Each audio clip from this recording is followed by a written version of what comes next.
that as well. And then You in watch that. you watch some Curtis Joseph, don't you? Oh yes, of course I do. But Um, and I also. I'm just saying. So basically, you're saying Yes. to sum up that it's basically a faith issue in terms of where you put it, and like as the Bhagavad Gita talks about. Okay, the light being's this, the fire being's this, the ghost this, so you go towards where you go, where you're going towards with your worship. But let's list off the Yes. brainwaves here, and minus the descriptions, you got the infralow, the infralow, the less than half a hertz, and again, musical instruments. If you know what you're doing, you can incorporate some of this stuff to create feelings. And the deltas, not quite the sleep state or something. Science says we need the various waves that we're looking at, but kind of it's not entirely, we don't know entirely what we're working on some of that, just like some of the stuff in our bodies. We have general ideas and we're getting better at it, but that's why they don't really test for chemical. They usually don't test for chemical imbalances when they tell people, like at a psychiatrist's office, "Oh, you're chemically imbalanced." They don't. They usually have no clue what they're talking about. They're just throwing out a phrase so they can drug you. I mean, literally, our test. If they didn't test your blood or your urine, they're probably lying to you. Yeah. And in theory, you can sue for malpractice, but they figure they can get away with it at such a rate it's totally worth it to them for their financial gain. But theta waves happen in sleep. It can happen in trance. So definitely the theta gamma sync. Definitely talk Yeah. about alpha. That's delta waves are half a hertz to 3 hertz. Theta waves 3 to 7 hertz. Alpha waves 7 to 13 hertz. And that's tranquility. Hopefully there's more to people's life in alpha waves, and this is when I watch TV. Although watch good programming. I'm not saying it's like children. I'm saying use the technology to teach your kids things, to give your kids abilities that you, without the aid of technology, would not be able to give them. That's taking back to the main mission statement. That's what I would say. Beta waves are sort of paying attention, hyper focused, sort of your very active sort of way to, theta too, but gamma, okay, beta waves 12 to 38 hertz, and you got gamma waves more 38 hertz or more.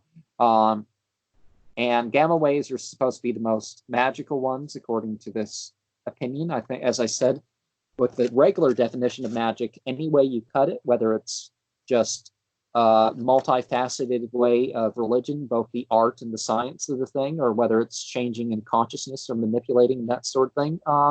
Anyway, anything is magical. Rainbows. Ekankar is very interesting with its disorganized rainbow to teach and have an effect. I have before really being, I didn't even know about Ekankar when I tried to. Your face is just it's not against you as a person. It's the position of the view of what we're all seeing on the camera. And so colors representing emotions, feelings. That's rainbows being used to represent. And although they're open to different things, even very drastic things like plastic surgery and stuff in Unicult, I definitely am not saying that when I pull up my rainbow flag of sexuality that I'm promoting every single one of those things being acted out. I know people have all sorts of desires. There's no problem with that. What people do about their desires, that could be a different issue. I'm not saying that everybody is into violent sex the red on the rainbow flag. I'm not saying that every homosexual is into violent sex. That's not what I'm saying at all. And I don't think that this group, by using the rainbow flag, is saying, "Oh, we are promoting everything everybody wants to do in the bedroom or the bathroom in the public rest stop or wherever they go to do this stuff." I'm not saying that. They're just saying that colors are an important thing to consider in terms of Oh variety. yeah, and to make the rainbow a bit more magical, to bring that back to that, a rainbow is of course a very magical, mythical thing. So what you have the Bifrost, and you have the goblin at the end of the rainbow with the pot of gold and all that. So I think a rainbow can definitely be used for soul travel, and that would be one of those maybe bigger things to do with it, but it's not gonna get you very far. Once again, it's a lower plane, lower plane thing, The as far as Okay, I'm. well, here's the thing. It's like, okay, well, if people have a dirty mind, what the heck's wrong with brainwashing? But brainwashing is definitely a term that's used and stuff. I mean, people would join something called Pizza Club, but I mean, if she called it Pizza Club, really Unicult kind of fits in more with what she's trying to do. But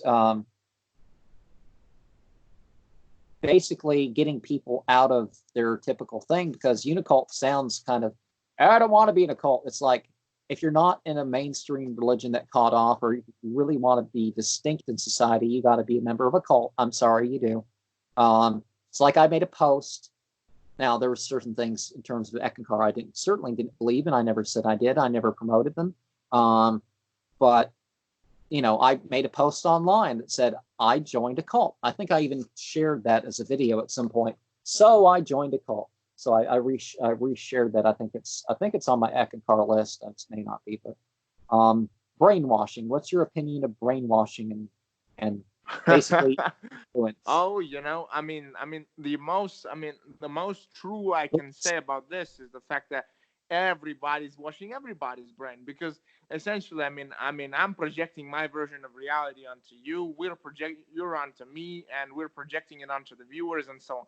But the idea is, to once again to break out of that and to have our own spiritual experiences. That's the liberating aspect. And then, of course, if we can, let's use the brainwashing to get consumers, money, materials, resources, whatever people, whatever we need. So that would, in short, definitely my opinion on brain Cyclical patterns of thinking. on brain. Now, not quite the as you know, or Ouroboros, Ouroboros, yes. Particularly in the even out particularly outside of the Gahtaya category, it definitely fits in with this cycles of thinking. But to throw in a good side, what did Confucius say about Li? Li, ritual produces Ren, or it maintains Ren. So the good character, the ideal character, is where you're getting at with these cyclical things. That's how things can be going down. But again, you can cycle into a spiral or something in a direction that one shouldn't go. So cyclical patterns of thinking.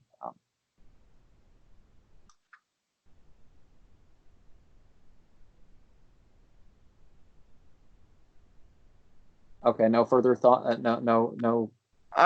So basically, I just want to recap a little bit. So you're asking about about does ritual and cyclical patterns of thinking produce something positive? Well, basically, if you're gonna use a cyclical pattern or a habit or a ritual or whatever, let's use some sort of practice that is going to be very empowering for us. If it's let's say it's a habit to constantly move the sexual energy up to the top of the head so that it circulates. So that's a nice habit. So basically, we should look for habits that are going to be very empowering, very beneficial. Well, removing the section. No, never mind. I'm going to leave that joke off. Yeah. The power of positive thinking. Although I was just saying gratitude, so yeah, maybe throw something else in. But yeah, got to remember not just as a distraction, but something that's missing. That's why path working is great. Is Absolutely. That you bring out things that you thought here. It's like people pick up a book, and it's like, whether it's like a book of scripture. If they're going to only read one chapter, one book of the, it's like some Christian told me, just reread the book of John. I don't think he would have liked what I did, like what I figured out, what I was reminded of by reading the Book of John. But that's what he was saying. So, but if you read that book more holistically, you don't end up with as much problems if you're just focusing on John and Revelation. Not that I'm saying there's not problems throughout one sort or the other, but it's mostly good stuff. But it's like people pick out an entity, but the thing they're looking at for the entity in the grimoire that they're going to try to summon up, if they work through the list, they're going to have a more balanced approach and do stuff that maybe if they weren't just this, they really probably needed to get some others along the way. The power of positive thinking. As far as as far as positive thinking, cognitive thinking, and path working. Okay, so and then there's faith, and then there's belief. So obviously, so positive thinking, faith, and belief, they all kind of work together. These are all kind of this one mental approach. They feed into each other. So they I mean, if you're gonna use them, definitely they should be used. Now, as far as path working, yeah. So picking out a spirit, getting what you want, that's the important part. And then if you want to get the mastery, if you want to get the powers and so on, then of course path working would be the option. Because like I said, we are great as souls, but in order to bring that out, there are ways of development that we still have to go through, in order to bloom. So that would be definitely the great importance of healing versus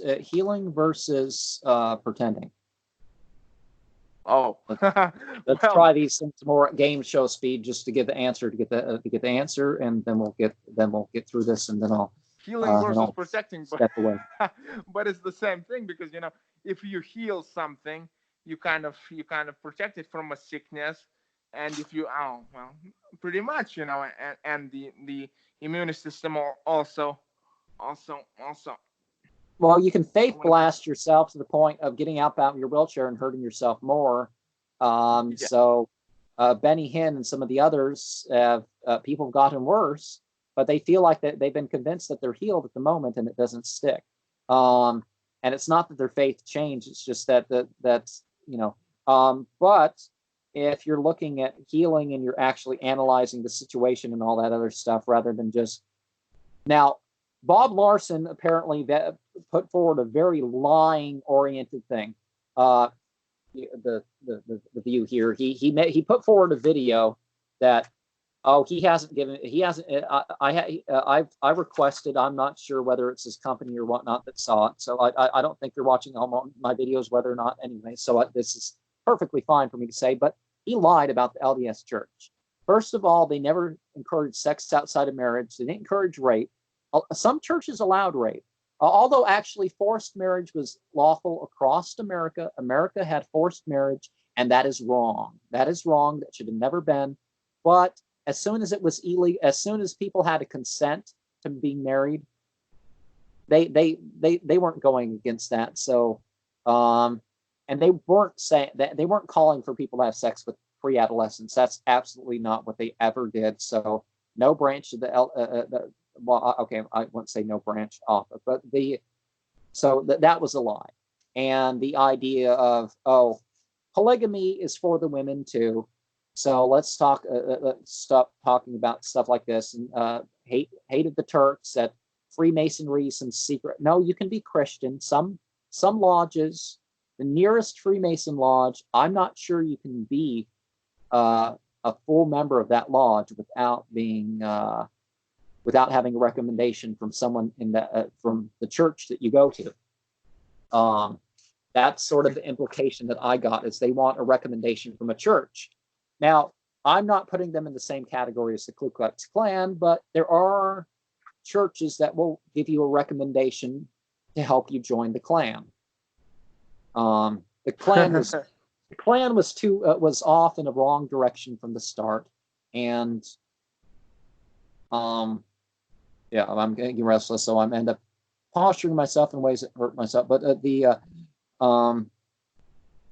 some things have gone too far.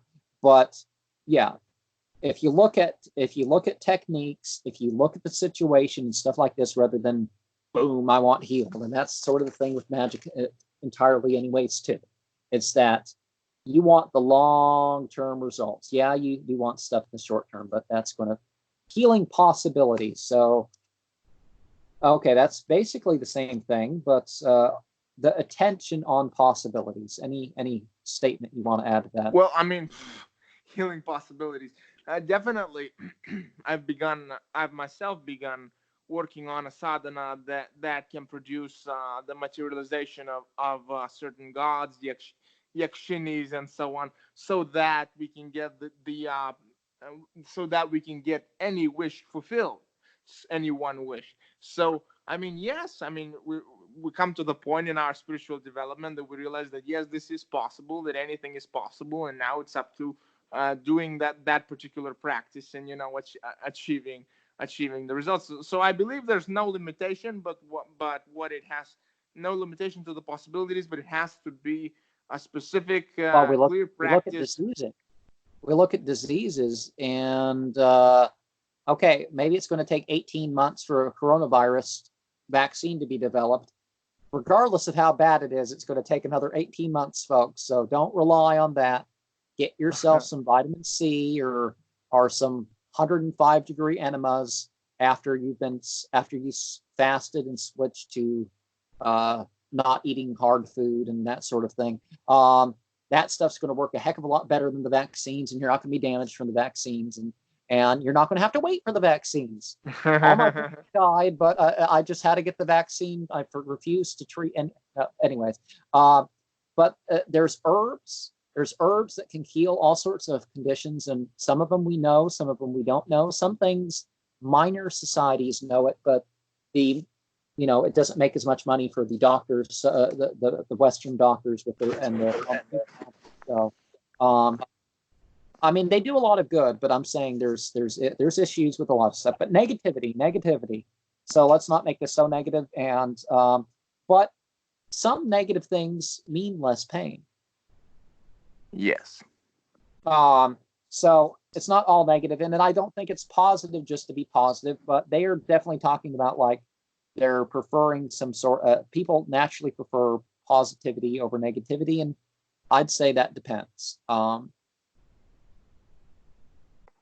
Yes, it does depend, and like I said, negativity has to be also embraced. And I mean, basically, at the end of the day, we can make that which is negative positive. We can so in that we can conquer negativity. So that would be kind of the end goal.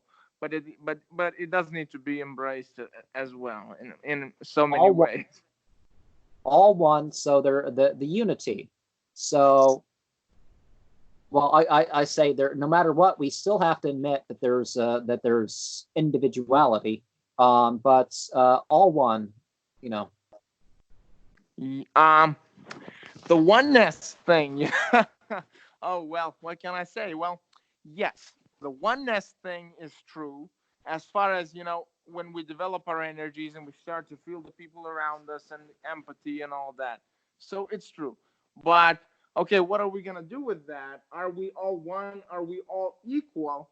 I mean, if we are all one, and if you feel it, and if you expand yourself to that degree, so first of all, we have to get that realization, and then if you have it, if all are one, then we are also all, or I am all. So that gives you the power. Well, we definitely refer to the outer universe through the inner universe, and we're sort of on the lightning round. So for the fun and pleasure. So in Unicult, it's seen as indicators that you're on the right path.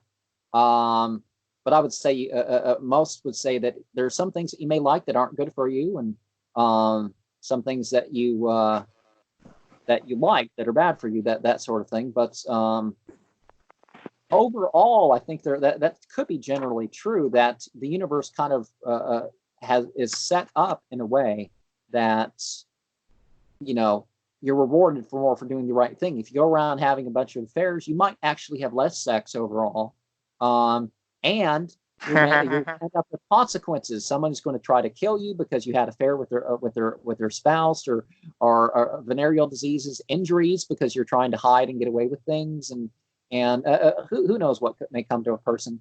Um, I mean, as far as we can definitely do something that's called wrong, something that's called right. At the end of the day, it's destruction, it's creation, it's a necessary kind of process.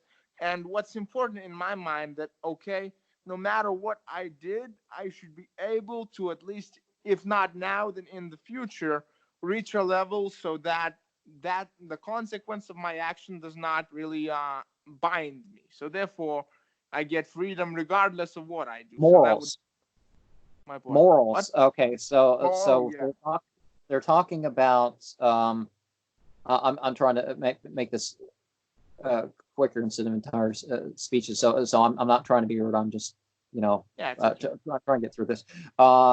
The So as we've already brought up, you can't manage other people's decisions, but sometimes you do have to have an influence on others. Definitely. Well, I mean, these are my own words I'm throwing in. You do have to have some sort of influence on others and other things, or maybe you could try. Maybe you tame the dog or something like that in order to better your own experience. But you don't necessarily, you don't have the shot collar when it's not necessarily to have the shot collar. So you're minimizing harm. But anyways, the issue of morals. So morals. To do is to say it fast. Morals can be, if it's just morals, it's not really. I mean, the best morals are that which is avoid that which is detrimental to thyself. Because other than that, there's no real evil. There's no real sin. There's nothing really that's prohibited. So that would be, and then you have all those divine virtues and ethics. So then that's the next level to that. That we should. Gardening, gardening and farming as a spiritual practice. I believe in a way I agree with this. I don't gender the forces of nature and that sort of thing. I don't gender the spirits of the angel of the sun or the angel of the earth, that sort of thing. I don't gender that. They definitely are using the mother idea, but yeah, they don't. Some Unicult members don't like me to remind them that that sounds like Tiamat, or that sounds like Tanim, the female Satan in the Bible. No, the female demons in the Bible. Oh, that doesn't sound. I don't mean I don't mean that as insulting per se. That's just really what's coming up. But so it is a spiritual connection. I think the connection to the earth. Yes, it is. It is spiritual. It is a spiritual practice. But once again, it's a question of what do we do. If we're gonna invoke spirits into our plants, if we're gonna water them, take care of them, give them offerings and all that, yeah, then it's going And to to quote really this give. book, bless each seed as you plant it, bless the microbes, bless the creepy crawlies, bless the rain, bless the sun, bless the earth, and the abundance that it shares with you. See, Yes. these beings and the material world, you're blessing them. You're blessing them. That's what I'm connected to that. But Yeah, we bless them and we get also blessings in return as far as. okay, drugs and sex. Okay, I'm not consuming. I'm not criticizing anybody who needs to do what they need to do to survive. Um, if something's wrong and if something's otherwise wrong, I would say, but it's being done only because you need to survive. That's one thing. But people go too far in war and say, I have to go kill all these people because so I can survive. It's like, it's not necessary yet. Hold off. That's probably what's going to happen in my country if things get really bad at some point. People are going to be like, if I kill all my neighbors, I can steal their food supply. I'm not starving yet, but I don't want to wait to that point. It's like, no, dude, no, no. Yeah. So There are groups of people like that, but and they're welcome. They're welcome for any harmony, whatever harmony. I guess as a limit to sexual behavior, I think, and unwanted pregnancy and stuff. Okay, so they're probably following the law, whatever the law is in the country. But the problem there are people advocating the legalization of child molestation and even child rape. So I'm not sure I don't think they're going to that point. They're not Richard Dawkins here. Richard Dawkins actually advocated forced sex with children as long as it doesn't leave lasting scars. It doesn't. Uh, That's very uh, smart, convenient. I'm but gonna they're keep that saying in mind. love. They're saying love. Yeah, didn't you notice one of the things as one got older? It's like people, okay, they're trying to do the right thing and all this other stuff, and then they start telling themselves it's okay if you're in love, and then they end up loving anybody who goes out with them more than once or twice, just so they can have sex. But that's the morality that some people have, and that's Well, listen to your heart. That's as far as drugs and sex, for me, definitely, I'm also not on any drugs. And I always say to people, okay, if you have achieved such a level that you don't get damaged by the drug, what's the problem? Do it as much as you want. But if it destroys you, well, I mean, yeah. probably you shouldn't No, do that. there's no reason that anybody has to die from smoking and drinking. There's no reason why anybody has to die in 30 years from the adulterants necessary to make your street heroin. Um, there's no reason why you have to die in 10 years from using the meth. Um, there's no reason why you have to die in a few years from using crocodile. And what's the name of the super meth that people use? Anyways, there's no reason, but the heroin in particular, people can live a lifetime using that stuff. It's not good to use it all the time or anything like that. It's just the level of damage is basically because it's an illegal drug. And there's also the possibility of becoming unaffected at all. So I mean, negatively. Yeah. So Well, the thing is, it's like Aleister Crowley in his Diary of a Drug Fiend very much did bring up the point of, am I control? Not in these words, I don't think, but am I controlling the drugs or are the drugs controlling me? You know, do I need this for my health condition, or is just I'm thinking that I need it in order to excuse myself to use the drug? He goes through a list. Uh, it's not the best book for rehab, but it could be the best book. It depends on who you are. Uh, but yeah, honesty and authenticity.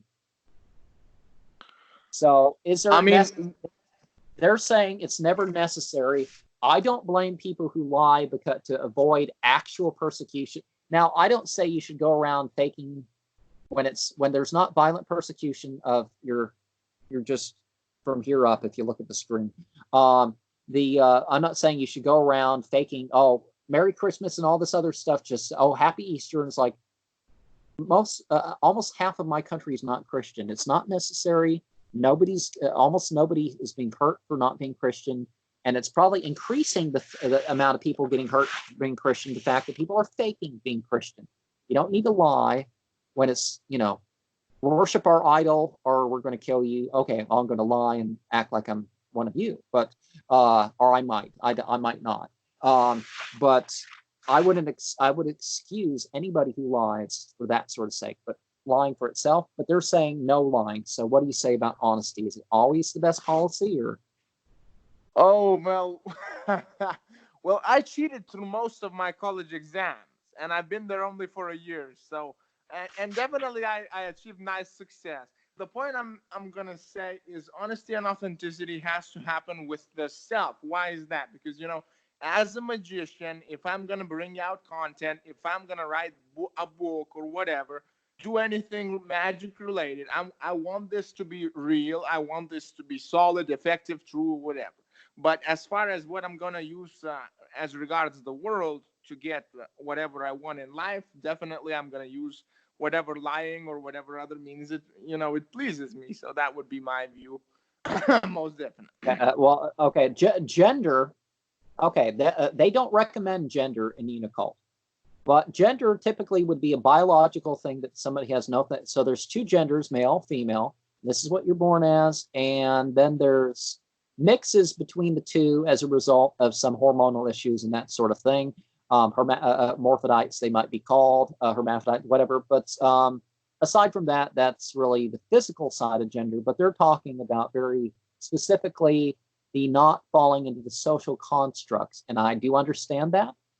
Some cultures, men don't wear red. Some cultures, men are the only ones who wear red. So, am I a Yeah. woman in some parts of the world just because I have a red shirt on?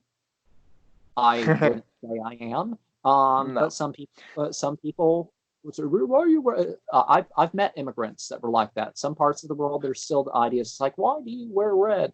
Women are. It's like, uh, I mean, for me, that I mean, this question is basically, well, okay, so yeah, don't fall into the social stereotypes. But as far as are you a man or a woman or whatever, I mean, my father can sometimes tell me, okay, it's not manly, or it is manly to do this and this. I say, okay, look, I don't care. So, but it's like but my it's like in my country, if you're mostly white, black, you feel like, oh, I can't rap, I can't eat watermelon because I don't want to be a stereotype. I mean, that yeah. not all of them think that way, but I've met people like that. It's like, I don't want to admit that I like watermelon. Like, it's okay to like watermelon, dude.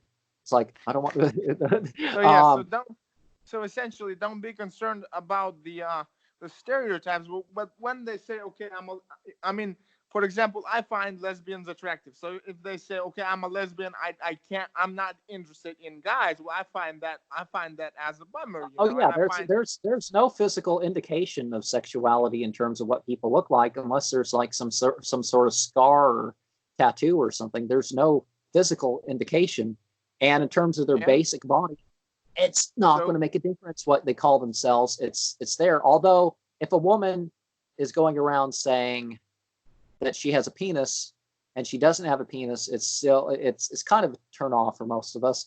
And yeah. I remember years ago there was this woman.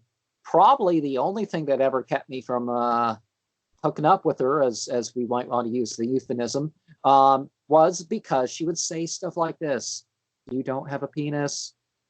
You wear tight enough pants. You don't have a penis. Come on, stop."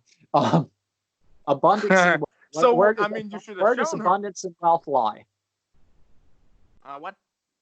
Where does abundance and wealth lie?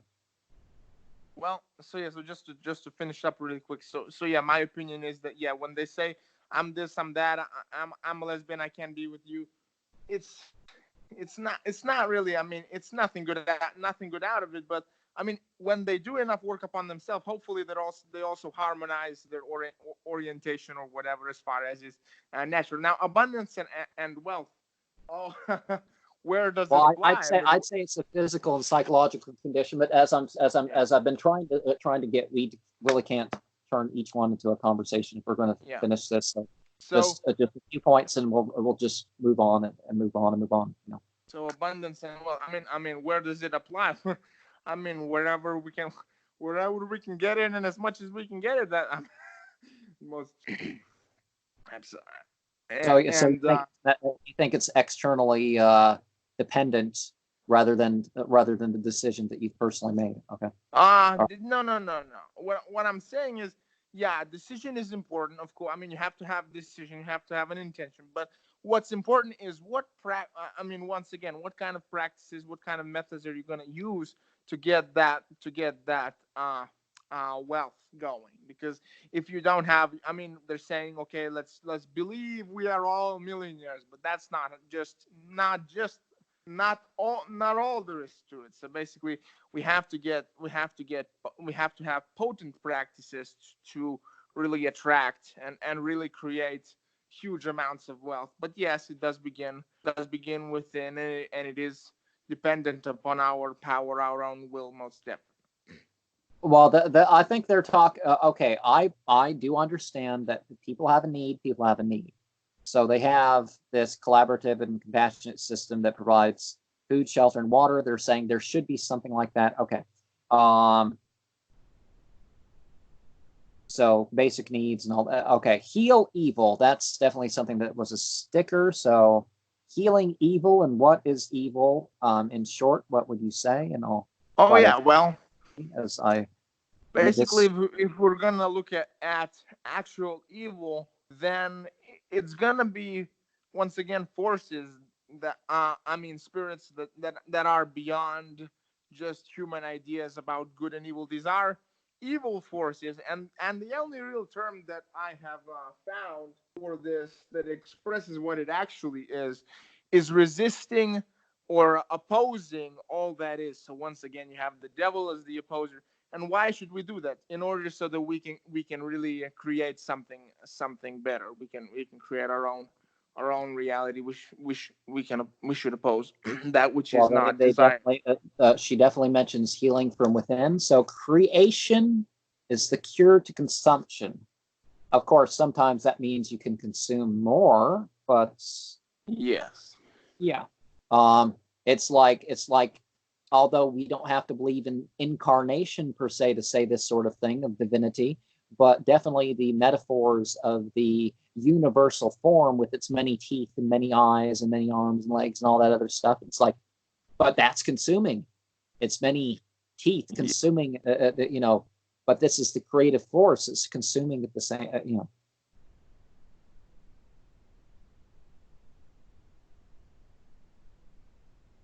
So And she is putting forth the idea that that depression and stuff like this can come from a disconnect between the consuming and the creating process.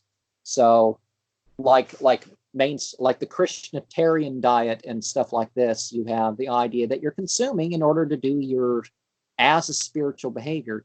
You're manifesting your spiritual connection as you do this. You're giving yourself ability to do stuff that can be used in your spiritual connection. That's why you're consuming.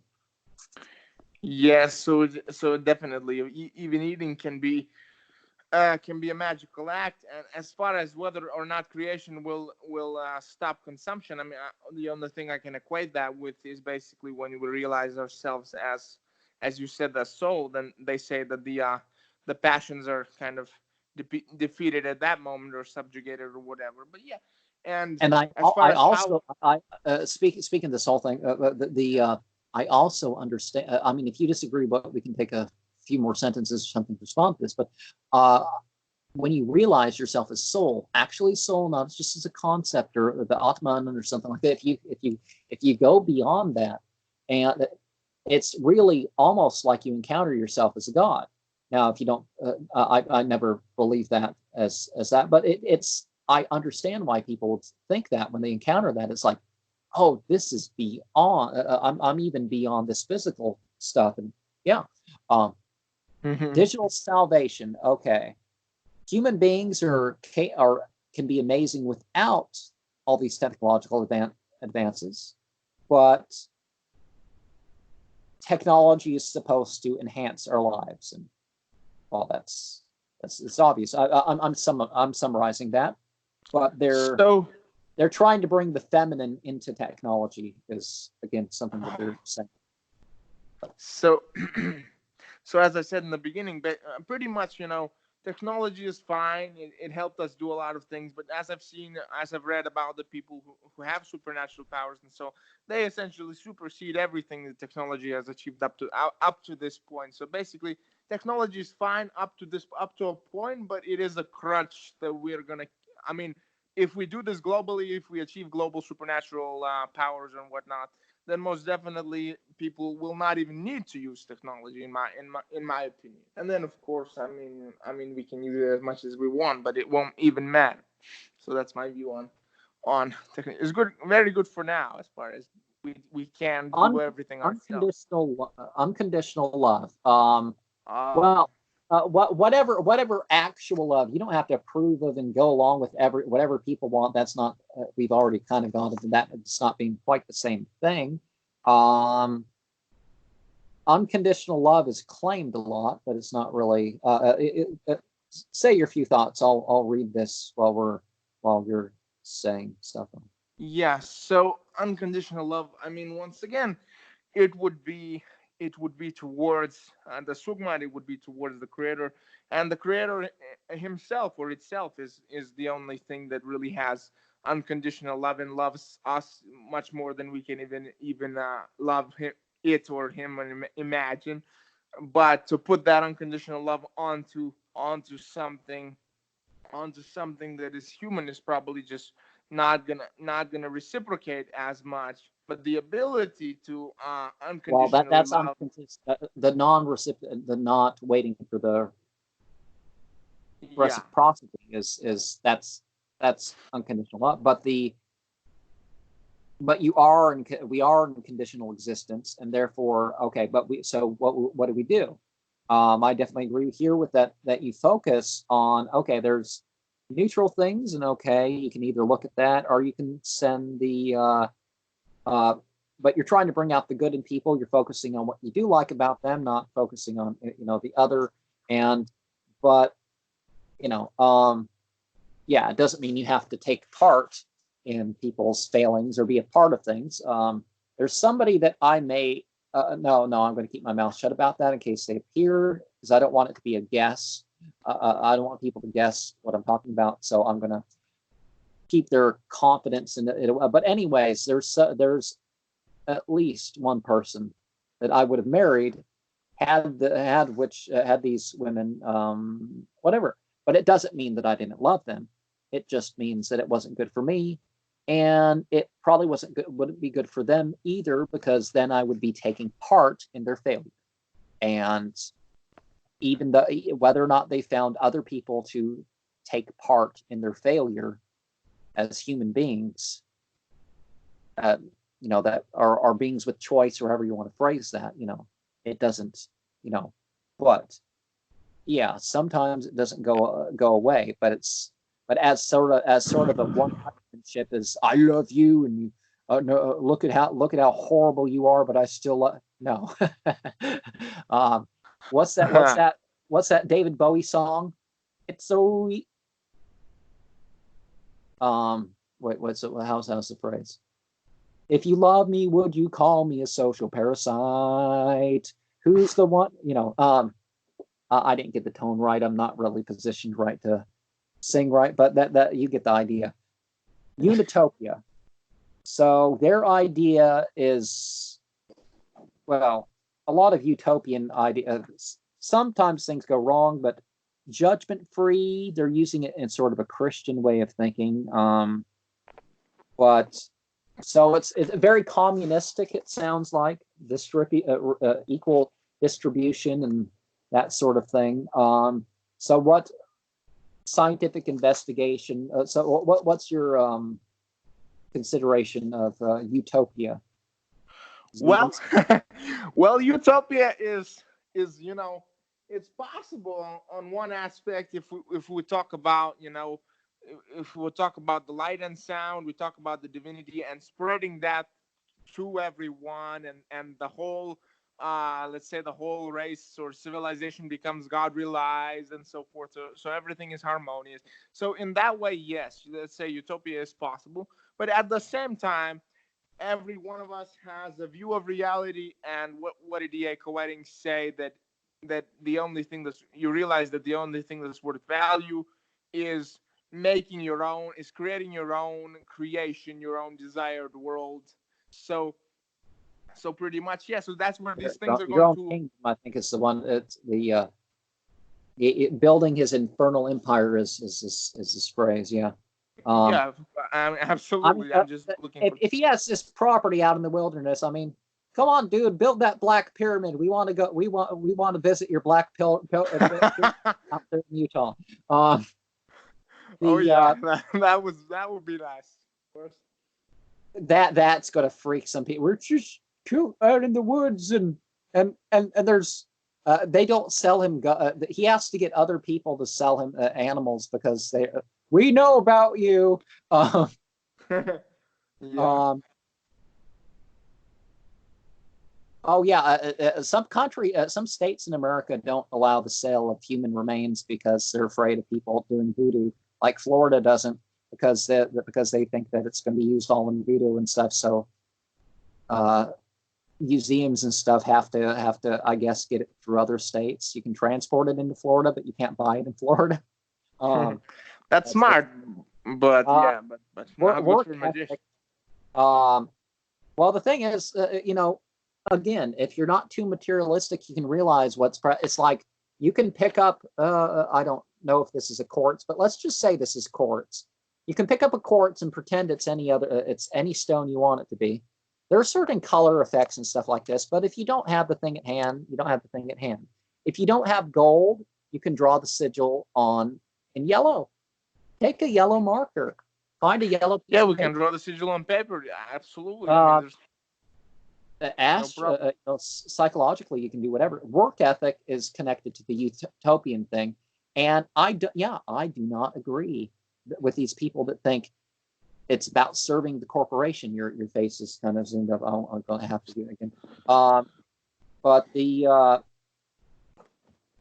so work ethic and making your entire life a successful work and that sort of thing is kind of brought up there. And look, considering what your calling is. Now, a lot of Baptists go too far with this. Of their thoughts and feelings are like God, and therefore you hate good. You hate God if you don't. No, whatever. Do your hobby, whatever, but don't force the thing on me. Thank you very much. I mean, we can hang out. Okay, if you not the after evening. Let's hang out in the evening. If this is what you do in the afternoon, let's hang out in the evening here. If this is what you do in the evening, let's hang out in the afternoon. But we can accomplish things. So, what did you actually? What was the subject? Can you? Work ethic. Oh yeah. Oh, oh. For me, I mean, my work ethic is okay. Number one, so always aim for the best possible results for myself, and most definitely do anything else that I can get away with, and be genuine in what. Well, Yeah. Hopefully, when you consider getting away with, someone's going to get caught. If most people don't get prosecuted for something, just think to yourself, or are unable to get a job in a certain area or whatnot because of being caught in some other thing that's not criminal or something. Realize the possibility. It's like people saying, well, people don't deserve. Yeah, they kind of do.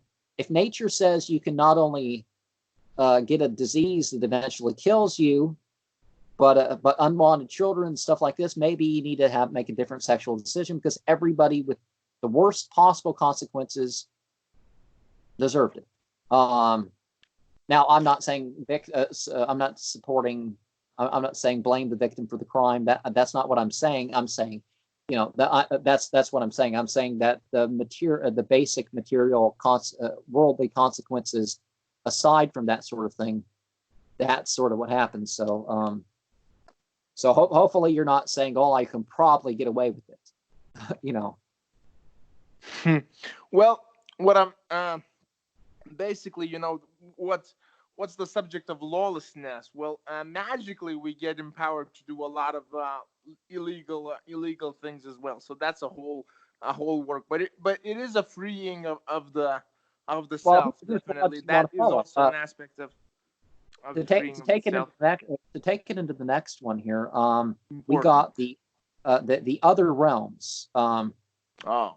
Again, I'm not sorry. I'm just trying to get through this thing. And Eckhart talks about there being different laws at different planes, and in a way, there sort of is, because on the physical plane, yeah, you can kill plants and animals and all sorts of things, but even the psychic plane, maybe you don't have quite the ability to just end and destroy it all in that way. But then again, you have more ability in other ways in the psychological realms, and but there's I believe in the overlapping of real realms, and Atlantis is Herodotus and the Berbers tell you where Atlantis is. It's in Northwest Africa. If you say it's centered in Northwest Africa, it's not another plane, but this is sort of a new age group, so they don't believe in Atlantis in the way that other people. It's either undersea kingdom or that sort of thing that you can visit, or Lemuria, that sort of thing. Jinn, alien worlds, astral worlds, space schools, meeting places in the galactic center, whatever that means. Fairyland, fairy and jinn is the same word, different language. Sorry. But the access to other realms, we've gone into that. But if you want to share another comment, as I Um, as far as access, yeah, the first point is dreams. Everybody's dreaming. Everybody is essentially projecting when they're dreaming, and everybody's traveling. So now there's only a question of where do you want to put your attention. You can have access through the dreams. You can have access to any kind of spirit, to any kind of God, any kind of being, any kind of master. So yeah, if you want to get to the true reality, then we deal with the soul travel business. And as far as the jinn and fairies being the same, maybe not, because they could be different beings as well. I mean, I'll have to look Well, into. what I'm saying, if you know anything about the languages, nobody's ever made that conclusion doing that. It's they're the Fairy, the Asuras, the Davas. They're all uh, they're they're the same beings. They're just using different languages to say the same things. Now they may not be talking about the exact same beings. Like there are spirits of the place, and passing that on is the difference between visiting a place and channeling.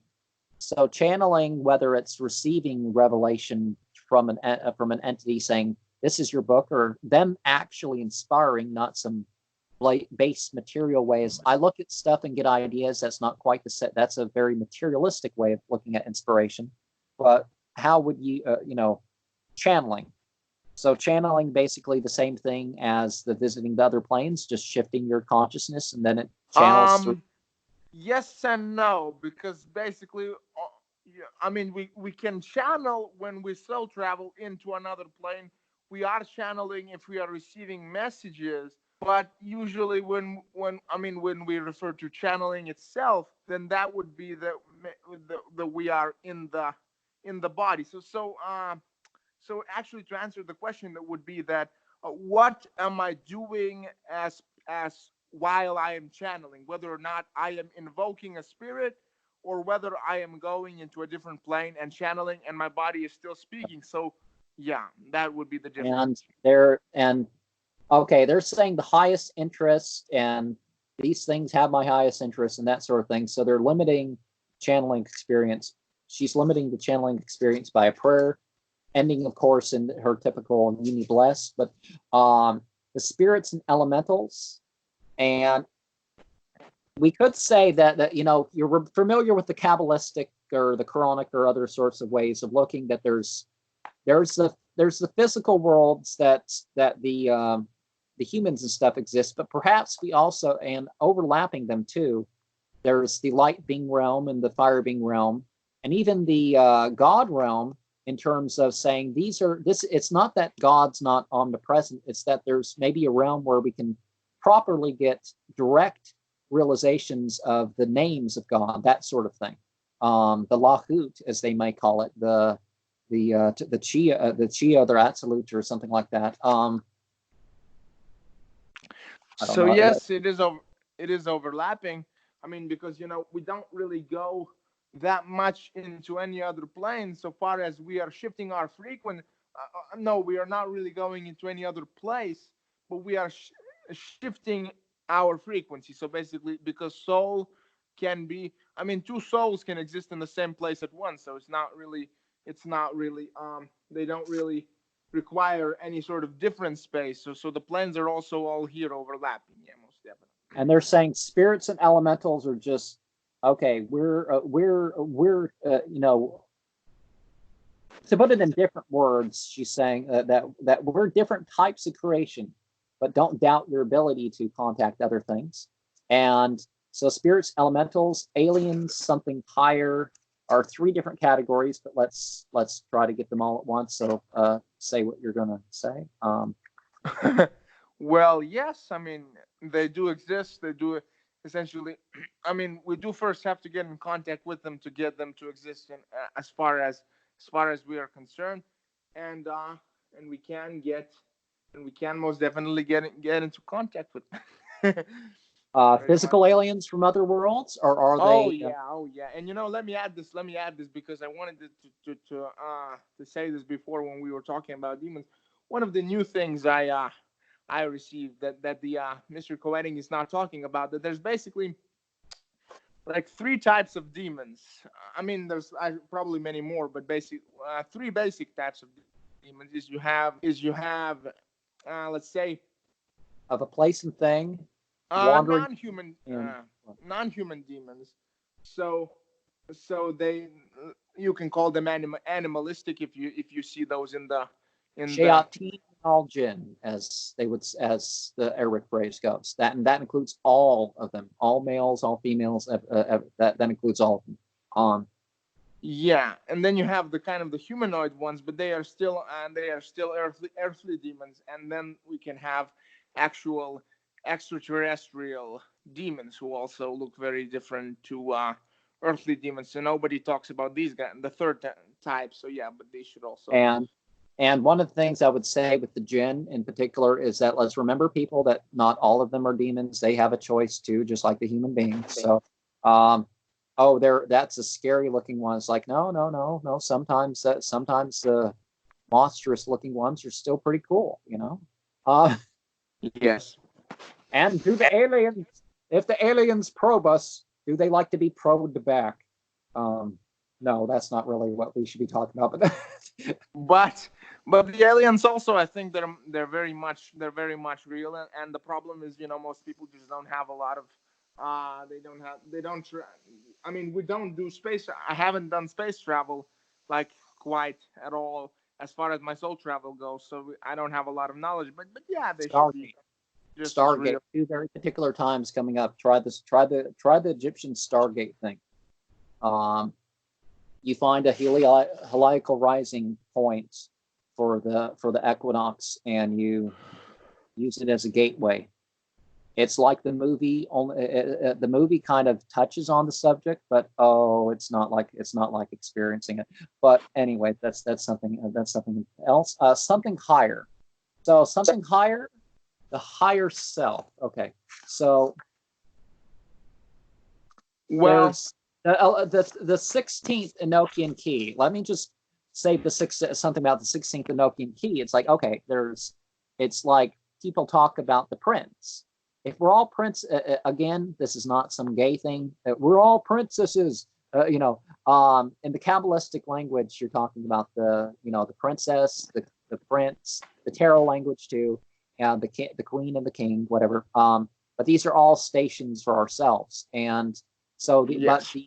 but there's actual beings out there that operate as the something higher. That's perhaps an intermediary to kind of be the teacher, whether it's a guardian angel or whatever, or maybe it's just present as something higher. And okay, you say what you're I going to mean, say. yeah, we do have quite a bit of these. I mean, we have all those spirit guides, the guardian. We have each of us has a guardian angel, each of us has a guardian demon. So specific methods for connecting with that. And as far as the teachers, yeah, most definitely. I mean, a lot of all of those beings who've been there, and then we go to up to the Mahantas and so on. So yeah, it's all there, and it's Mahanta means celebrity or exalted personality. So basically, the something else brings you to being the higher self, is what they might is. yes. That's to summarize what we've said here. And an atheist again would look at, for example, the term of jihad. Al jihad is the striving. So therefore, there's something that should be, and there's something that should be, and either you're starting with your inner thoughts, or and that moving to your speech and what you do with your hands to make things as they should be. The power of prayer. Most languages have a difference between prayer and supplication. And a prayer would be actually more than just, I'm going to say and do whatever I want and call it a prayer. Most languages don't say that. In the Bible, that's not what they're saying.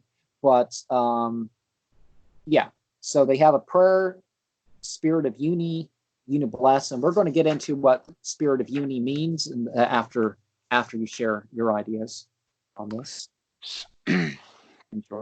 So prayer and supplication. Yeah, there's now how to pray. What is prayer? And first of all, yeah, there's things that we ask, and most definitely, I mean, that also can happen. As far as what is prayer, that first of all would be worship.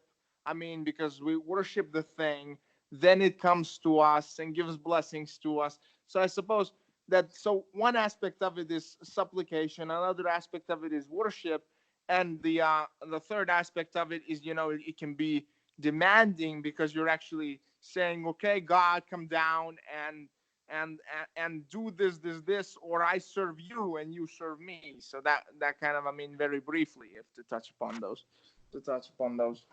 Well, aspects of. sort of what I talk about, the state of the state of absolute righteousness is that, oh yeah, it's our people would say Islama or various other things in various languages, whatever. I mean, it does matter what terms we use, but you know what I'm trying to say. The is that, yeah, you're on the same side. People talk about being a co-worker of God. We don't have to do the shirk, as it's called, of thinking ourselves as equal, but we're, you know, we're on the same side, you know, that sort of thing. The spirit of uni. So calling the spirit of uni is because people talk. I mean, it's not. They're not saying that unicultists aren't allowed to worship God or in whatever way they're going to personify.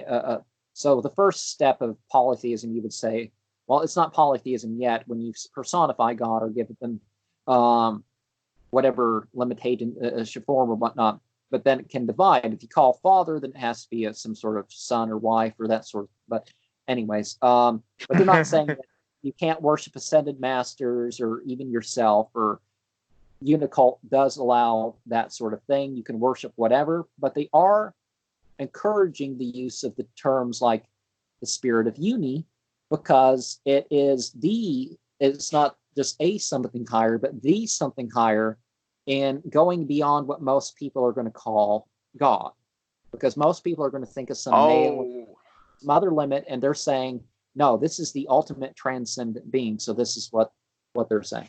So your you know, nah, it's one of those that we would call the Ekankar calls it space gods, you know, the gods of the lower world. This is not even a god; it's just, you know, it's a flat out egregor.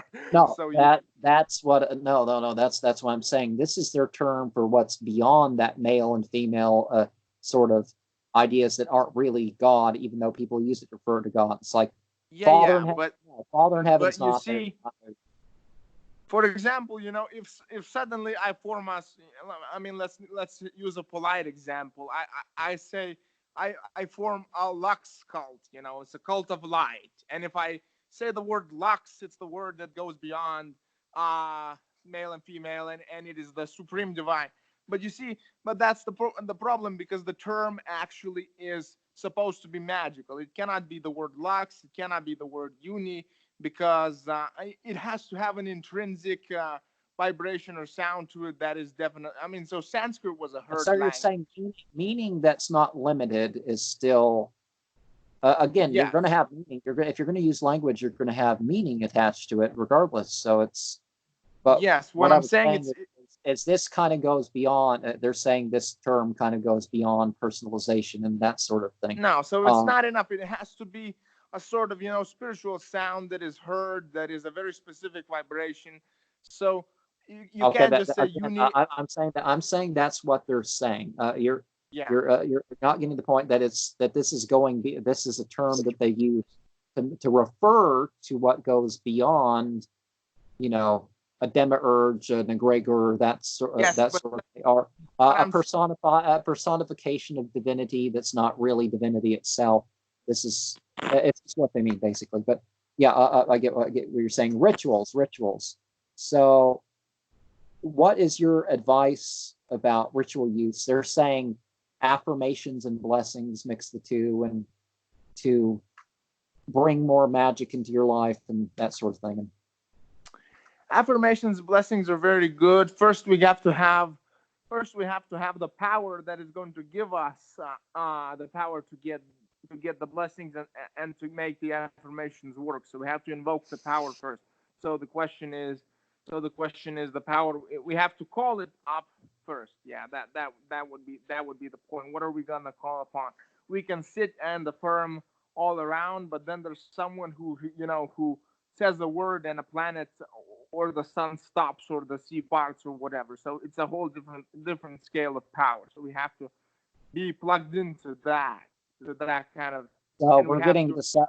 we're getting to some specifics to ritual here. So we have crystals, the aura, and oh well, they go into membership and structure. But let's crystals and aura. So these can be separate issues. So Well, crystals and aura. But I mean, one thing I definitely know about crystals is that each crystal has its own specific energy that it simply radiates, so we can feel it upon contact with the crystal. And so, therefore, they're very useful because you don't need to specifically necessarily consecrate or do anything magical. They do have their own effects. And then now each person. let me throw out a word. Well, one, okay, we have faith effects and other. There are physical differences. We're not saying that. I'm not saying anything contrary to that. But what I'm saying is something that orgone. Some of that is toxic, by the way. The FDA, because of that, they've kind of tried to stop that because enough people are, there are going to be some health issues, like they're using petroleum products and other stuff that people should avoid handling. So there's been some issues with orgone and stuff like that. And some of these artificial crystals have chemicals in them that can be issues to short or long-term health. But crystals are definitely, it's like, yeah, your rock collection, man. My grandmother's rock collection. She might be upset. This is your magical circle, and I don't know. Grandma was pretty chill. I don't know, but and it's not like the crystal's not my god. Thank you very much, and I'm not invoking. When I invoke, I'm not. It's like Crowley said. It's not. Well, it's basically we that no, I'm messing things up here, but basically it's we evoke ourselves and we provoke things that are present. So that's largely how I think of these things. But you're different. That's fine. The aura, you can manipulate things. We talked about I've talked about definitely manipulating things with sound and maybe intention and focusing the blood flow and that sort of thing. So what do you have to say about aura or and the last? crystal can definitely help manipulate the aura as well. It can help produce certain effects of the body, mind, and so forth. And what was the other thing that I forgot to say? But so yeah, we can manipulate the aura. We can vampirize the aura. We can cleanse the aura. We can pollute the aura. Most we can most definitely do various things. Now, We saw before. Yeah. We're well. It's fine. But we really could have done this in half the time. But membership, okay, 7 tiers. What idea would you have as a structure of a membership? They're talking about 7 tiers, and they're talking about people working together to advance in the group and advance in the goals of the group and things. well, I mean, yeah. How would you organize and then we'll close on the last 2 cards, I guess. Okay. We saw them earlier, but For me, I mean, I had like 7 degrees of my own, basically, in my own order. But at this point, I would revise it because there's specific each degree is a specific power that one has to attain, and the scriptures already have kind of terms for that and what's that supposed to look like in a better way than I classified it. But 7 steps, I mean, usually it's great. I mean, as far as the 7 planets, pathward kingdom, the septenary system, the hermetic system. up to Om Satyam, So but Om probably the Om Unicult Om are not even Om. doing that kind of stuff. So probably I'm losing the signal. Let's get towards our final. Where is this? So we saw it earlier. There's the princess and the ace of wands, and you know we saw the wands as sort of a tree. The princess, I guess, yes, uses the throne. It's the ace of wands.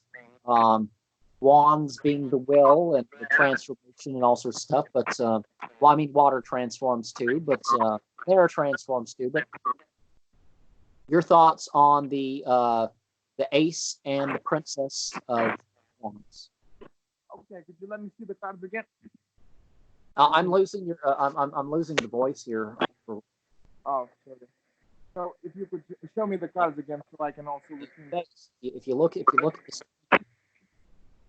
be out your position with looking at the screen. If you don't have. If you could show me, the cards, so I can look at them and see what I can. I'm losing your voice. We can. Can you hear me now? Yeah, I can hear you now. So could you show me the cards again, so I could scry it? I don't. Okay, I'll unplug it. I'm losing my signal here. So now we really only have too much because this is at the point where the phone is not charging while it's plugged in because this thing's gone. I guess it doesn't hold long enough. But okay, see, we got. Okay, let me. Oh, this one. Okay, so let's. Ooh. Right there in the middle there. All right. So, I mean, as far as this card, well, this is, and then of course we have the wand in the middle. That's supposed to be 22. That's supposed to be 22 lines forming sort of a wand in the center. Well, and then from the wand in the center come all the names, probably 32, probably Shemham Forosh number. What I was seeing immediately. 38, 36, 35, 34, 33, yeah. What I was seeing immediately, looking upon the princess, she kind of looks like the Veve of Erzuli. So you have the Divine Mother holding the world with a pierced heart. So it's all about the mother dying in order to. So the elemental king, as the elemental king of the Goetia, is actually the sigil that it's. But yeah. Oh. So in order to. Okay. So the sacrifice of the mother. So I mean, I think it's like a path working as well. So to become more softer, more feminine, more perhaps virginal, Mary-like, compassionate, striving and charity. And then the what? Striving and charity, we might say. Yes, and then the actual sacrifice of the mother, not of the father, not of the son, but of the mother, to become the opposite. So perhaps for this is not the queen. This is daughter. So this is that's something different. We're in a different category. Sorry, but that's kind of what I mean. I looked at it as the Erzuli, the mother, and let's see what else I can maybe. Well, the mother also has wings in this set of symbols. So, maybe Piquet and it's like riding. It's like she's riding the vehicle of the ace, and you know, because the wand, but the sigil of the quadrant, she's got that fire elemental king sigil going on.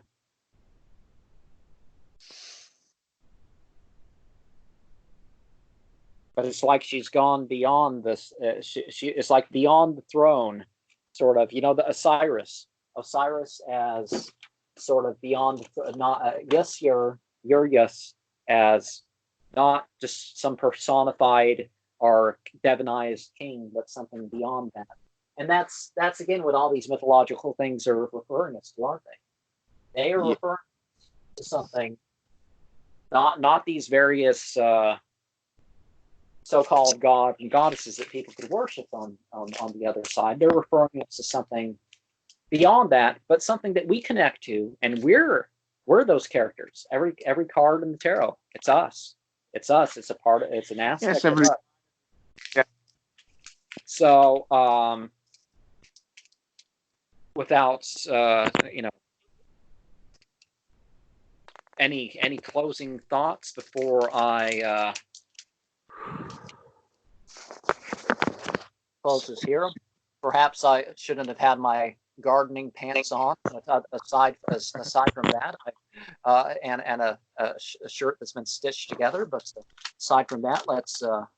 And I didn't mean, again, I would have set the heater at a lower setting, but I'm sorry. Did I tell you?